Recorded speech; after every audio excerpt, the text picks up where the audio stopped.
আমি এখন একটা মাছ রান্না করবো, আর মাছ রান্না করার জন্য ফার্স্ট আমি তেল দিয়ে দিব। আর এগুলা দিয়ে দিলাম কারশফি, আর এগুলা আলু, আর একটু দিয়ে দিলাম মরিচের গুঁড়ো আর একটু লবণ। এবার আমার যতটুকু পরিমাণ পানি প্রয়োজন আমি অতটুকু পরিমাণ কিন্তু পানি দিয়ে দিব। তো গাইজ আমার পানি দেওয়া শেষ। আর এটা হচ্ছে আমার মাছ, এটার নাম হচ্ছে ব্রাঞ্জিনো। তো এই ব্রাঞ্জিনোটা কিন্তু পরিষ্কার করা। আর এখন হচ্ছে আমি এই কাঁটাগুলা কাইটা দিলাম, যেহেতু মাছটা আমি ইনতেরো মানে আনাম রান্না করব এই জন্য।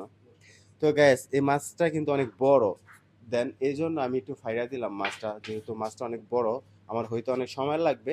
দেন এই জন্য আমি ফাইরা দিলাম, আর এই ফাড়া জায়গার ভিতরে আমি একটু লবণ দিয়ে দিলাম। সো গাইস এখন হচ্ছে আমি এটা ফর্ন, আমার মাছটা কিন্তু হয়ে গেছে গা। আর এই মাছটাকে এখন আমি প্রিপারেশন করে সামনে পাঠাই দিব।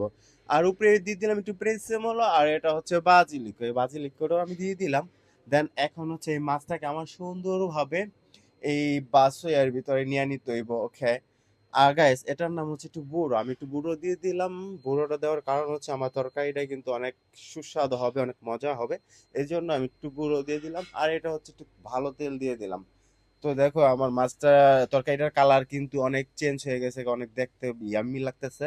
তো এই বাসের ভিতরে দিয়ে আমি মাছটা এখন আমি সামনে পাঠাই দিব ওদেরকে, ওকে।